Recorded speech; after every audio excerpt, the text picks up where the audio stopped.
The room smelled faintly of polish and expensive cologne, a quiet that says more than conversation ever could.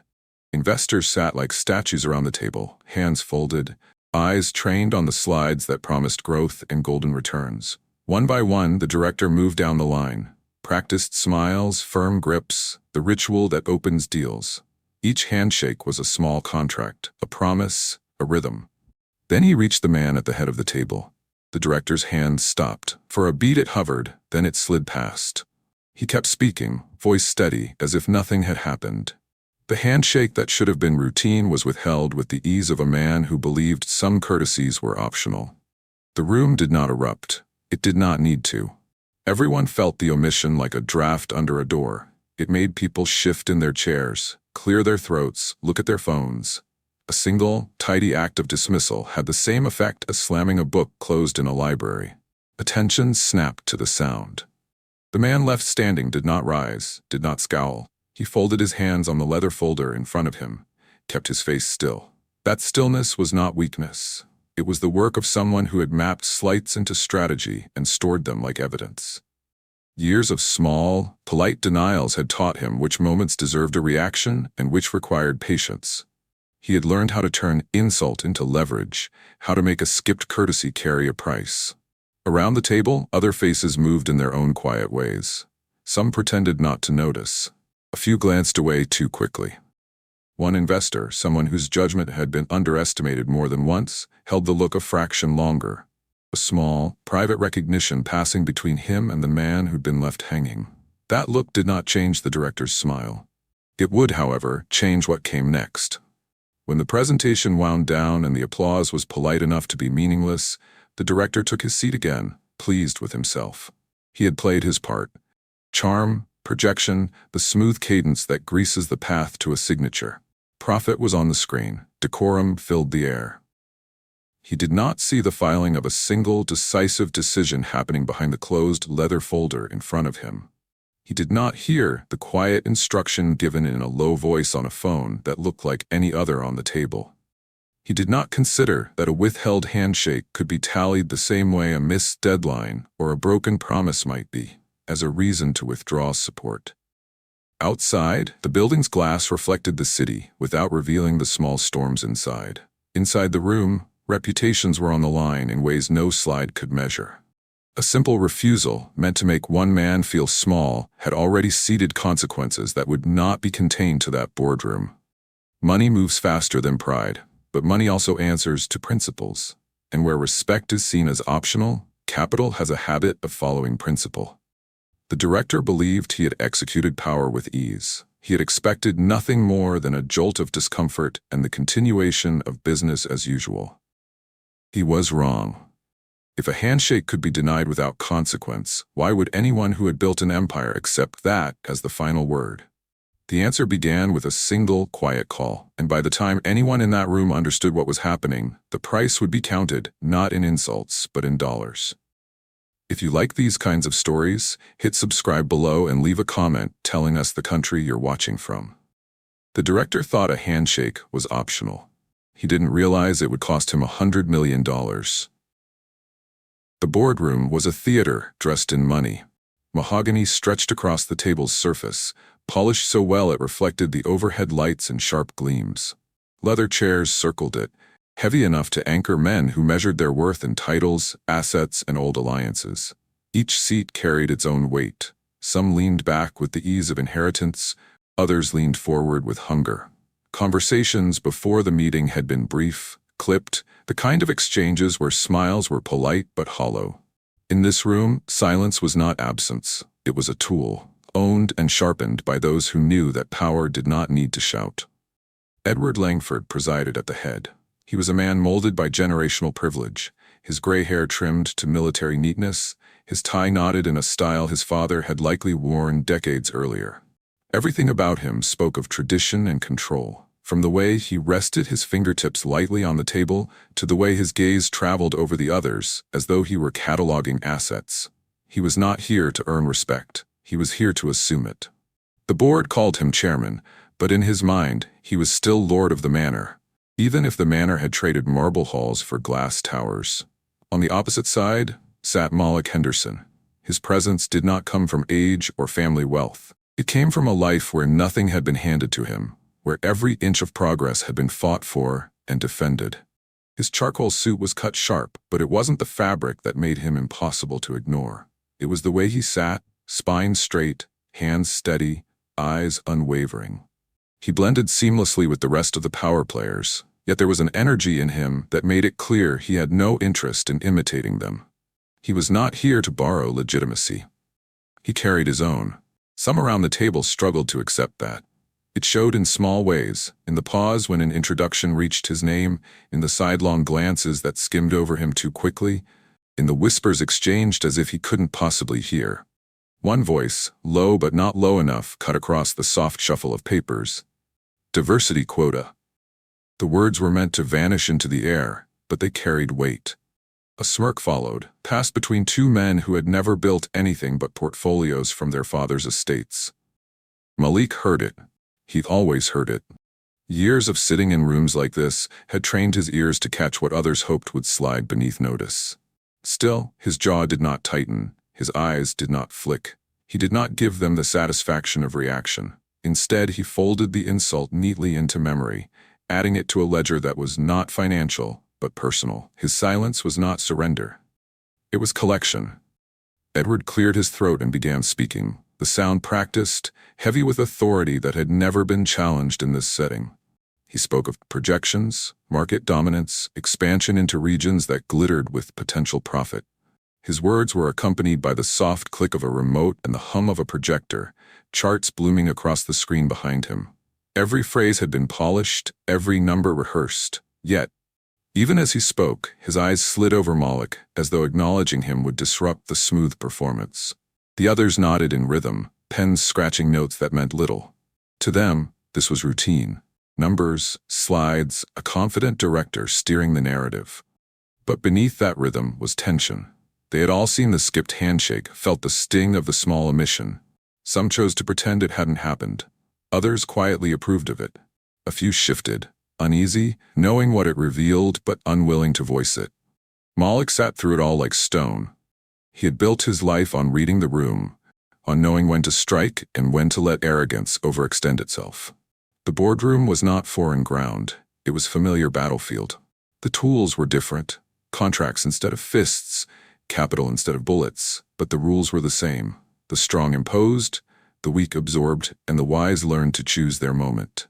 While Edward carried on, his confidence unbroken, Malik's mind moved elsewhere. He wasn't listening to the numbers. He was measuring the silences, the weight of glances, the tone that sharpened when it landed on him. He was not there to be convinced. He was there to observe, to test whether this was a table worth his capital, worth his time, worth his name. And already he knew the answer. The insult hadn't come as a surprise. It rarely did. But in that polished room of leather and glass, Edward Langford had done something more than refuse a handshake. He had drawn a line. He had made clear who he believed belonged and who did not. The arrogance of that choice would be remembered long after the charts were forgotten. Malik Henderson's silence carried more weight than any applause. Because silence, in the right hands, is not absence. It is preparation. And his was already forming into something that would change the course of every man at that table. The ritual began the way it always did in rooms like this, a parade of greetings that doubled as quiet performances of respect.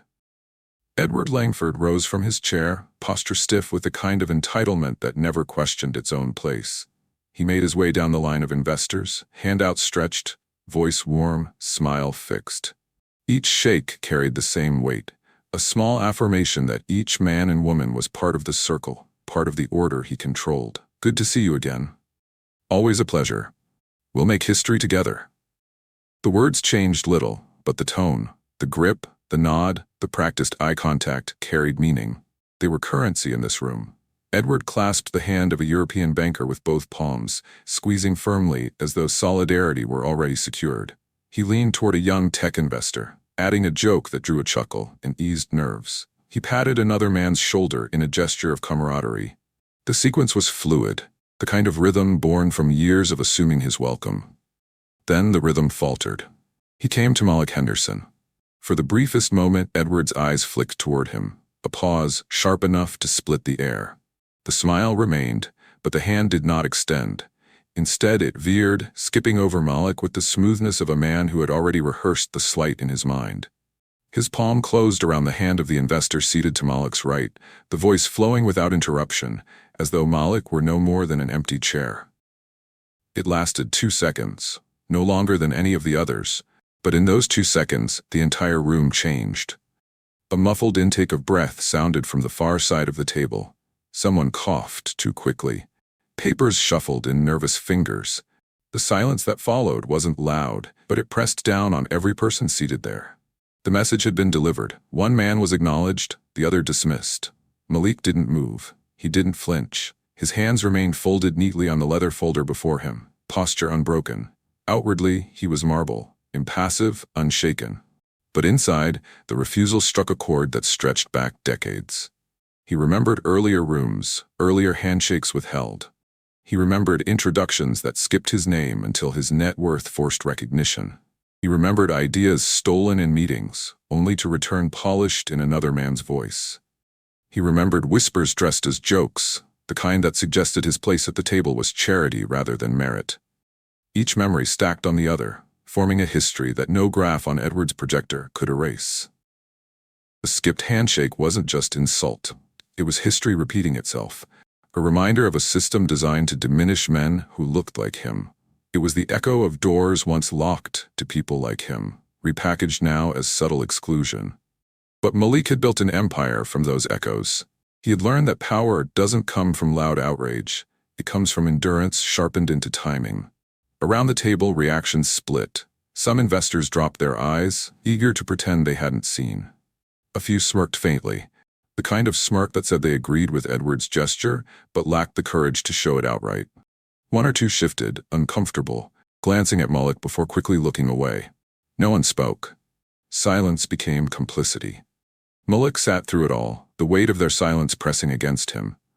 He didn't give Edward the gift of a reaction. His stillness was not acceptance, it was preparation. The seeds of retaliation planted themselves right there between the director's palm and the hand he chose not to clasp. Edward thought it was a gesture that would fade in the hum of the projector, in the shuffle of documents, in the blur of financial promises. But Malik's memory was long. Every slight was a record, every insult a piece of evidence he filed away, waiting for its turn to be answered.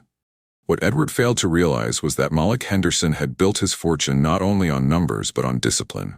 He knew when to move, when to hold, when to let others reveal themselves. In that moment of exclusion, Edward had revealed everything. His arrogance, his blindness, his belief that power excused disrespect. The presentation continued, but the room was no longer the same. The numbers on the slides glowed, the graphs climbed, but all of it floated over a fracture no chart could mend. Malik leaned back slightly, eyes steady on Edward. To anyone else, it looked like patience. In truth, it was resolve hardening into action. Because while Edward believed a handshake was optional, Malik knew respect was not, and respect denied always carried a price. The projector hummed softly as Edward Langford advanced to the next slide, his voice weaving through projections and percentages as though nothing had happened. Around the table, pens scratched on notepads, portfolios shifted, the quiet choreography of people desperate to act normal. But normal had already been broken. The air carried a charge no one wanted to name. Malik Henderson sat motionless. His posture gave nothing away, his face smooth as glass.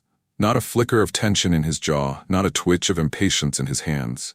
Outwardly, he was the model of composure, just another executive reviewing numbers. Inwardly, he measured the silence with the precision of a man who had lived inside it too long. Silence, in this setting, was not absence. It was a mirror.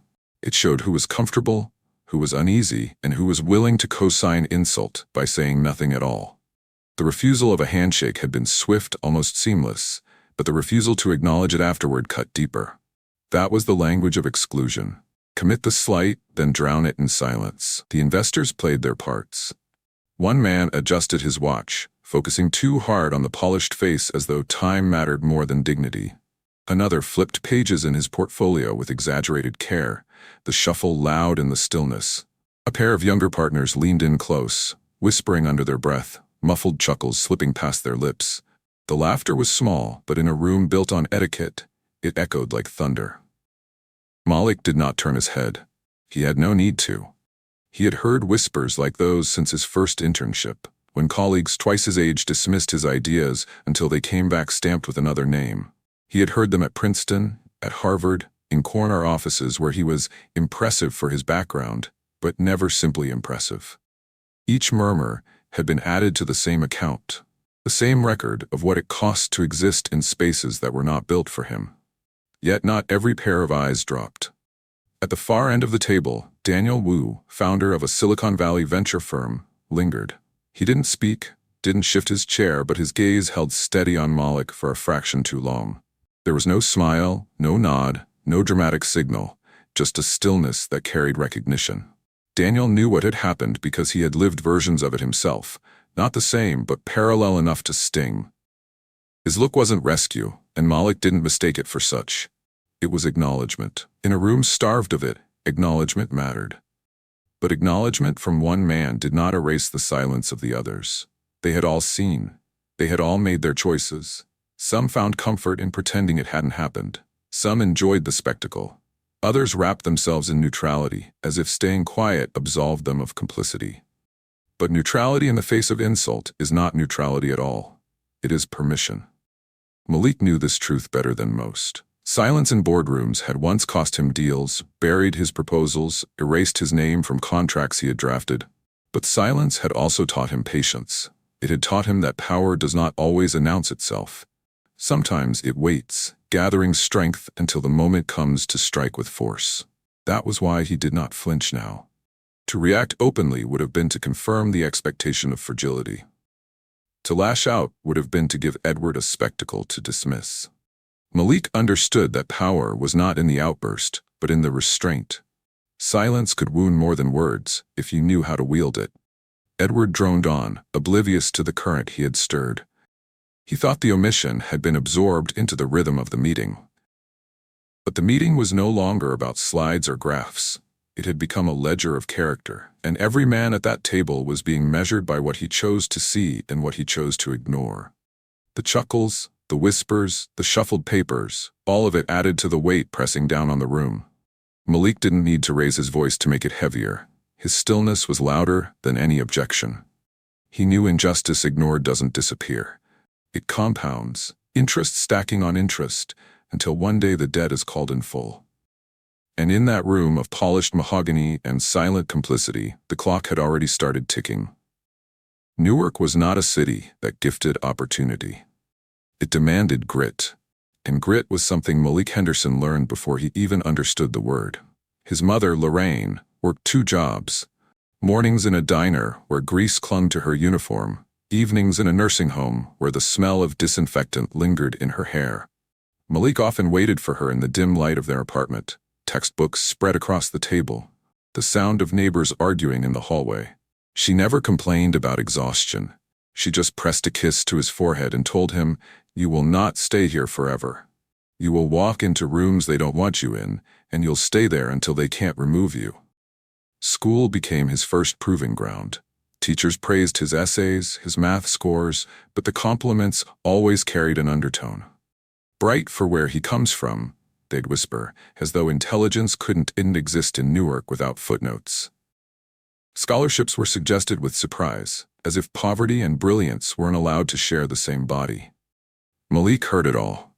Every doubt carved into him, not as discouragement, but as fuel. By the time Princeton offered him a scholarship, he had already built armor from those whispers. On campus, the wealth of his classmates was everywhere. Cars parked on manicured lawns, designer coats draped carelessly across chairs. Malik walked those halls with shoes polished by hand, textbooks stacked in his arms, aware of the eyes that measured him differently. Some classmates nodded politely, but never invited him in. Others cut him down with small jokes about his clothes, his neighborhood, the way he carried himself as if he hadn't been raised among privilege. He didn't fight back with words. He fought with results. First in his class. Highest marks in economics. Late nights in the library until the janitor switched off the lights. He carved a reputation that no one could ignore, even if they wanted to. Still, the whispers followed him. "He's a scholarship case. They needed him for diversity." Harvard Business School sharpened those edges further. Here, arrogance was currency. Students with surnames that opened doors moved with casual ease, while Malik arrived each morning knowing he had to justify his place 10 times over. In case studies, his insights were dismissed until repeated by someone else. In group projects, his contributions were treated as footnotes until they turned the tide of the work. Professors praised his unique perspective in ways that carried the sting of condescension. But Malik learned to catalog these moments. He began treating insults the way analysts treat data points. Each one recorded, each one stored. Not as scars, but as evidence. Evidence that the system bent in favor of some and against others. Evidence he would one day use to his advantage. Graduation led him into the furnace of Wall Street. The trading floor was chaos, voices shouting, screens flashing, fortunes made and lost in seconds. Here, the bias was less polite, more blunt. Supervisors questioned his credentials openly. Colleagues joked about how long he'd last. When he outperformed them, they chalked it up to luck. When his strategies worked, they rebranded them as theirs. The grind nearly broke him. Long nights sleeping at his desk, the hum of fluorescent lights as his only companion. But with every dismissal came another opportunity to sharpen. He learned the mechanics of capital, the leverage of markets, the language of deals spoken in boardrooms where his presence was still questioned. The higher he climbed, the more resistance he faced, but resistance became familiar, almost expected. And with familiarity came mastery. When he launched Henderson Capital, the same men who had once ignored him now sat across from him, portfolios in hand, desperate for his investment. They disguised their unease with polite laughter, but Malik never missed the flicker in their eyes. They remembered their own words, their own slights, even if they never spoke them aloud again. He remembered, too. Every slight catalogued, every dismissal banked. Henderson Capital grew into a powerhouse, a firm that could tip industries with a single signature. Airlines, tech companies, real estate empires, they all courted his approval. Yet Malik carried Newark with him into every room. He carried the memory of his mother's tired hands, of scholarships granted with surprise, of boardroom whispers that tried to erase his worth. And in carrying them, he transformed them. The insults were not wounds, they were proof of a pattern, proof of a culture, proof of the gap between what was promised and what was practiced, proof he could weaponize when the moment came. Now, sitting in a polished boardroom where Edward Langford had refused his hand, Malik did not see a single insult. He saw another piece of evidence, one more entry in the ledger. And like all the others, it would not sit idly in memory. It would be turned into action. Because Malik Henderson had built his empire not by escaping the weight of history, but by carrying it until it crushed those who thought it belonged only to him. The restaurant Malik chose was quiet, tucked away from the buzzing avenues where executives crowded over deals. Soft lighting glowed against polished wood, and a corner booth gave him a clear view of the entire room. Old habits never left him. Never sit with your back exposed. Tonight, though, he wasn't here to read competitors or measure the weight of investors' eyes. He was here for something steadier. Aisha arrived with her laptop bag slung over her shoulder, blazer still crisp from a long day. She slid into the booth across from him, brushing a strand of hair from her face, her expression sharp and observant. She didn't bother with small talk. She studied him for a moment, then said softly, "They disrespected you again." Malik let out a slow breath, not surprised by her accuracy. His daughter had inherited more than his intellect. She had his ability to read a room, to catch what others tried to bury in silence. He didn't need to confirm it. His silence was answer enough. Isha leaned forward, her hands folded on the table. "I can see it in your eyes. Same old game, isn't it? They think if they pretend you're invisible, you'll eventually disappear." She shook her head, her voice steady but edged with fire. "They don't understand who they're dealing with." The waiter appeared, placing glasses of water before them. Malik thanked him, then looked back at his daughter. He managed a small smile, though the weight of the boardroom still clung to him. "It was nothing unusual," he said at last. "A skipped handshake, a few whispers, things I've heard before." "Things I've heard too," Isha replied. "Different setting, same message." She worked as a financial analyst in a world no kinder to black women than it had been to her father, decades earlier. She learned early what it meant to have her ideas dismissed, only to resurface in another voice minutes later. She'd learned to carry herself twice as firmly to be considered half as capable. Her gaze locked on him, unflinching. They think ignoring you makes you smaller. They're wrong. It makes them smaller. Malik felt pride stir in his chest, pride that was always laced with sorrow. He had wanted her life to be freer than his, her battles fewer. But the world had been stubborn, and so she bore scars of her own. Still, there was resilience in her voice that reminded him of Lorraine, the woman who had raised him with grit and fire. The torch had passed, not because he wanted it to, but because the world left her no choice. "Do you know why I don't react?" Malik asked, his voice low, deliberate. "Because they expect me to. They want to display anger, outrage, something they can point to and say, 'See, he doesn't belong here.' Silence forces them to face themselves. It denies them the excuse." Aisha nodded slowly. "I understand, but silence doesn't mean stillness. It just means the move hasn't been made yet." Her words struck him with clarity. She had captured in one sentence the strategy he had spent years perfecting. The move hadn't been made yet, but it would. Their food arrived, plates set down gently, the aroma filling the small space between them. For a few moments, father and daughter ate in quiet, the kind of quiet that didn't need filling.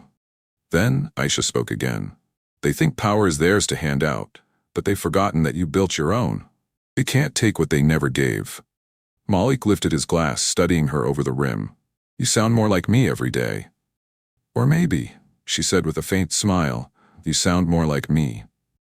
The exchange lingered between them, carrying more than affection. It carried legacy. What he had endured, she was enduring. What he had learned, she was mastering. The fire that had carried him out of Newark now burned in her, sharper, brighter, unwilling to accept the limits others tried to impose. As they left the restaurant, Malik felt the weight of the boardroom shift inside him. The insult was still there, the memory of Edward Langford's hand sliding past him like he didn't exist. But it no longer sat heavy. It had become fuel, sharpened by his daughter's reminder that endurance wasn't weakness, it was preparation. And preparation meant the next move would belong to him. The city glittered outside Malik Henderson's office window, towers piercing the night sky, their lights glowing like constellations. Inside, however, the room was stripped of grandeur. No audience, no boardroom ritual, only silence, the kind that sharpened thought. Malik sat at his desk, jacket draped across the back of his chair, tie loosened. The folder from earlier in the day lay unopened before him, its neat stack of papers suddenly meaningless. The memory replayed in fragments. Edward Langford's hand gliding past him, the hollow chuckles, the silence that followed. Malik had endured countless boardroom slights, but endurance was never the end of his strategy. It was the waiting room before action. Tonight, that action would arrive with the press of a single button. He reached for his phone, his movements unhurried. He had learned long ago that power doesn't always move fast. It moves steady, deliberate. One ring, then another. On the third, a familiar voice answered. "Good evening, sir." "Thomas," Malik said, his tone calm but weighted. "We're done with the Langford deal." There was a pause on the other end, not of confusion, but of caution. "You mean, pull the commitment?" "Effective immediately," Malik replied. "The entire 100 million. Cancel the wires, close the files. I want Henderson Capital's name nowhere near their expansion." Thomas exhaled, the sound barely contained. "Understood. I'll make the calls tonight. Should I prepare a statement?" "No," Malik said, his voice firm. "Not yet. Let them feel the silence first." He ended the call and set the phone down gently, as though it carried no more weight than the glass of water at his elbow. But the decision that had just left his lips would ripple far beyond his office walls. It was not revenge. Revenge was reactionary, messy, fueled by anger. This was consequence, precise, undeniable. In Malik's world, capital was not just money, it was principle made tangible. If respect was withheld, then capital would be too. He leaned back in his chair, eyes fixed on the skyline. The irony was bitter. Langford had dismissed him as though his presence carried no consequence, yet Henderson Capital's withdrawal would cut deeper than any outburst ever could. The skipped handshake was small, but in markets, small gestures often triggered avalanches. Malik had seen it before, a single remark collapsing confidence, a missed payment toppling empires, a whisper of scandal wiping out billions in value. Now, it would be a withheld courtesy that shifted the ground beneath an airline's feet. He thought briefly of his daughter's words at dinner. "They think ignoring you makes you smaller. They're wrong. She had been right. By pretending he was invisible, Edward had given him the most visible move of all. The power to vanish $100 million from under his project's foundation. Malik's silence earlier that day had not been surrender. It had been observation. And observation had become action. The file on his desk remained untouched because its numbers no longer mattered. Growth projections, market share, expansion plans, all worthless without his backing. Edward hadn't just skipped a handshake. He had skipped over the very lifeline his project depended on. In the stillness of the office, Malik allowed himself one small exhale. Not satisfaction, not triumph, simply release. This was the rhythm of his life. Insult converted into consequence, dismissal answered with withdrawal. He didn't need to raise his voice or demand apologies. The ledger balanced itself when power was wielded with discipline. Out on the trading floors tomorrow, whispers would begin. Analysts would question why Henderson Capital had walked away. Journalists would chase leads, connecting dots until the story surfaced. And when it did, no graph, no projection, no polished speech would erase the truth. Arrogance had a cost. Malik closed the folder, slid it aside, and reached for his jacket. The night stretched long beyond his office, but his work here was done. He had planted the consequence, and now the fallout would grow on its own. For Edward Langford, the refusal of a handshake had seemed trivial. For Malik Henderson, it was evidence, and evidence, when filed in the right hands, could topple an empire. The morning after Malik's call, the financial district buzzed with its usual rhythm. Brokers clutching coffee cups, traders crowding screens, assistants juggling portfolios. But beneath that rhythm was a tremor. By mid-morning, it had become impossible to ignore. News leaked first in fragments, whispered across phones and encrypted chats. Henderson Capital just walked away. No explanation, no warning. The kind of silence that unsettled markets more than any press release could. Within hours, confirmation hit the wire. Henderson Capital had withdrawn its full $100 million commitment to Langford's airline project. The announcement was short, stripped of flourish, a single line buried in an afternoon filing. But the simplicity made it worse. It carried no justification, no excuses investors could cling to, just absence. The airline stock shuddered immediately. Shares slipped, then tumbled, as traders scrambled to recalibrate their faith. By noon, the drop had crossed double digits. By closing bell, billions in market value had evaporated. Inside glass towers, panic settled into the boardrooms. Phones rang without pause, assistants scurried, executives whispered sharp questions no one wanted to answer. How had Henderson Capital backed out so suddenly? What did Malik Henderson know that they didn't? The market didn't care about reasons. It cared about confidence. And confidence had been pulled out from under the project with the same swiftness Edward Langford had pulled his hand away from Malik the day before. Investors who once laughed at Malik's presence now scrambled to trace his silence. Their portfolios depended on it. Some speculated that Henderson had uncovered flaws in the project. Others insisted he must have new, better opportunities elsewhere. But quietly, the real story surfaced in corners of the financial press. The handshake that never happened. It began as a rumor. A junior analyst whispered it to a reporter over drinks. The reporter repeated it in guarded tones to an editor. By the next morning, the whispers had become ink. Snubbed in the boardroom, sources claim Henderson withdrew support after disrespect from Langford. The article spread like fire. Social media took hold. The story condensed into hashtags and memes. A still photo of the meeting, Malik's hand folded calmly on his folder while Edward clasped another man's hand beside him, surfaced online. No sound, no video, but the image said enough. One man acknowledged, the other erased. Markets were unforgiving. The airline's project, once hailed as transformative, now looked unstable. Every chart, every optimistic projection suddenly seemed fragile. Rivals smelled weakness, circling like sharks. Partners who had praised Langford privately distanced themselves. Their words were polite, but their actions clear. They had no interest in being attached to failure. Malik said nothing publicly. He didn't need to. His silence carried louder than any press conference. The withdrawal had already become a message carved into stock prices and headlines. What Edward had dismissed as a minor gesture, a skipped handshake, a flicker of arrogance, had echoed far beyond the boardroom. In markets, perception was reality, and the reality was clear. Disrespect had consequences. The irony was brutal. Edward had tried to shrink Malik with silence.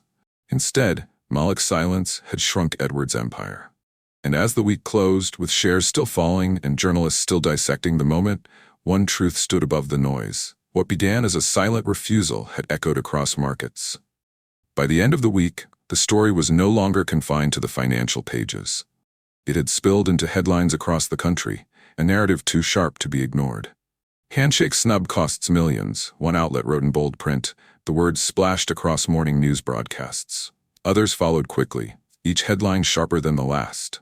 The markets had spoken, but now the public would too. Social media lit up in waves. Hashtags spread across timelines. Respect costs, handshake gate, invisible no more. Clips from the board meeting, grainy at first, began to surface. Someone in the room had recorded just enough. Edward Langford's hand skipping past Malik Henderson, the quick clasp with the man seated beside him. The video was only seconds long, but seconds were all it took. Comment sections filled with outrage. Some pointed to the arrogance in Edward's smile, the deliberate ease of the dismissal. Others replayed Malik's calm posture, noting the dignity in his silence. One viral post read, "They thought they could erase him with a gesture. Instead, he erased their funding." For Black professionals across industries, the moment struck like a wound they recognized. On LinkedIn and Twitter, stories poured out. Executives spoke of being bypassed in introductions, of ideas stolen and rebranded, of being present in the room yet treated as invisible. The skipped handshake was not new, it was a mirror. Malik had simply turned that mirror toward the world.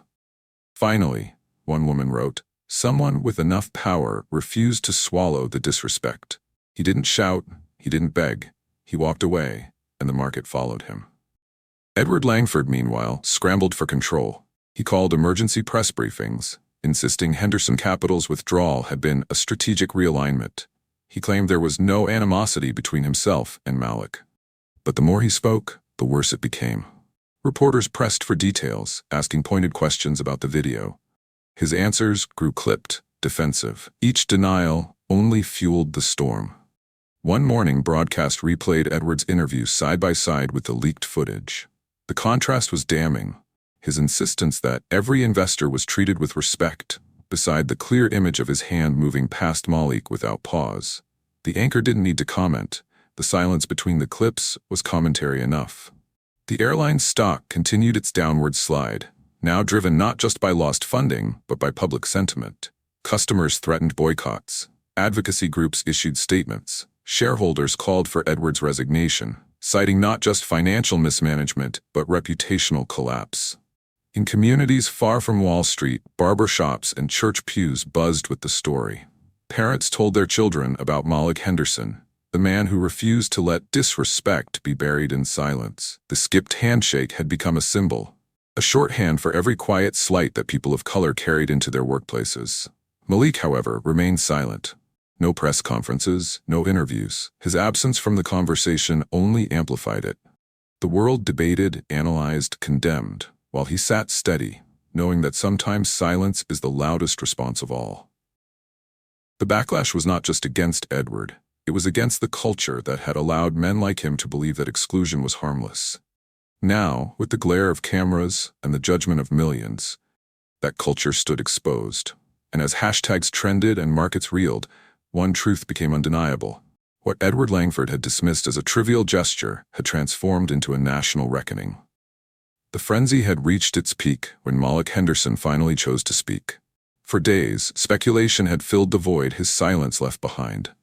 Analysts debated, journalists circled, hashtags burned across screens. Everyone wanted to hear his voice, to see how he would answer the insult that had ignited a firestorm. Malik, as always, waited until the timing carried maximum weight. That morning, Henderson Capital released a single-page statement to every major outlet. No press conference, no dramatic stage, no cameras waiting outside his office. Just words, clean and deliberate, issued under his name. Henderson Capital invests where respect is mutual. We believe partnerships are built not only on numbers, but on dignity. Where dignity is treated as optional, capital will be treated the same. No accusations, no raised voice, no direct mention of Edward Langford or his airline. Yet the message was unmistakable. It wasn't rage, it was truth, unvarnished and undeniable. Malik did not need to shout to make his point. He had delivered it in fewer than 50 words, and those words carried more force than any tirade could. The press seized it immediately. Headlines filled with the quote, dissecting every syllable. Anchors praised the restraint, the sharpness hidden in the calm tone. Analysts pointed to the precision of the language, noting how it cut deeper than criticism because it framed the issue as principle, not personality. It wasn't about one man's arrogance. It was about the standard of every boardroom. Investors, already shaken by the collapse of confidence in the airline, now faced an even starker reality. Henderson Capital's dollars were tied not only to profit, but to respect. The message sent a chill through industries far beyond aviation. If Malik could walk away from $100 million because of one act of disrespect, what might he do elsewhere? The answer forced men in suits across the country to reconsider the cost of every dismissive gesture they had once considered harmless. Social media erupted again, this time not with speculation, but with applause. The quote was reposted thousands of times, plastered across timelines with captions like, "Say it louder for the people in the back," and "This is how you teach them." For Black professionals, Malik's words resonated like scripture. Calm, dignified, unflinching, the embodiment of what it meant to refuse erasure. Community leaders weighed in, praising the statement as a model of strength. He didn't need to humiliate anyone. He let the truth stand on its own legs, one commentator wrote. The power was not in aggression, but in the refusal to be silent any longer. His words made clear that money may build towers, but dignity determined whether they stood. Meanwhile, Edward Langford tried to counter with his own statements. He called Malik's response misunderstood, insisting that the snub had been a mistake, a misstep in a crowded room. But by then, his words carried no weight. The contrast between Malik's measured statement and Edward's defensive excuses could not have been sharper. Maya's reflection sharpened the lesson. The refusal of a handshake had seemed trivial to some, but Malik had transformed it into evidence. Evidence of how far arrogance could fall. His silence in the room had not been weakness. It had been strategy. And when the moment came, he spoke not with outrage, but with a sentence so steady it could not be ignored. What began as an insult meant to erase him had ended as a declaration felt across markets, communities, and boardrooms. Malik Henderson had not demanded respect. He had defined it. And in doing so, he proved that dignity is not a courtesy to be extended. It is the foundation on which all real power rests. The fallout had already reshaped markets, toppled reputations, and ignited conversations in places that once pretended such things didn't exist. But beneath all the headlines and the hashtags, the truth remained startling in its simplicity. It had all begun with a handshake withheld. That absence revealed more than arrogance. It revealed fragility. Edward Langford had believed that skipping Malik Henderson's hand would confirm power, that silence would erase. But it had done the opposite. It had shown just how brittle his authority really was, how dependent it was on others pretending not to notice. Power that requires erasure to sustain itself is no power at all. It is fear dressed in a suit. Malik, by contrast, never raised his voice. He never pointed fingers, never shouted his pain into the room. His stillness carried its own weight. His silence became his strategy, and his strategy became consequence. $100 million pulled with a single call proved louder than any protest could have. His actions spoke where words might have been twisted, and the message could not be ignored. The lesson rippled beyond that boardroom. Across the country, people replayed the footage of his folded hands, his unbroken posture. Parents pointed it out to their children, saying, "That's what dignity looks like. That's what strength without shouting means." Professionals carried it into their own workplaces, holding on to the truth that respect is not charity, not a favor, but the baseline without which no deal deserves to stand. Malik's press release added the final note of clarity. We invest where respect is mutual. Where dignity is treated as optional, capital will be treated the same. It was more than a warning. It was a declaration. A new standard written in ink that couldn't be erased. Generations will remember that a handshake denied became something far greater. A lesson that silence doesn't mean surrender, that dignity is not negotiable, and that when respect is withheld, consequence will follow. The echo of that moment will linger in boardrooms where others sit, reminding those who believe exclusion carries no cost that it always does. And so the story closes, not in rage but in justice. Quiet, sharp, undeniable. Malik Henderson left the boardroom as he had entered it, calm, composed, resolute. But the world outside was no longer the same. One gesture had been turned against the man who offered it, and a system accustomed to looking away was forced, at least for a moment, to look inward. What began as an attempt to make him small became a story told across markets, homes, and communities. Not because he shouted, but because he chose not to. His silence had become the lesson, his decision the turning point, his dignity the force that shifted billions. And that lesson now rests with us. What would you have done if you were Malik Henderson?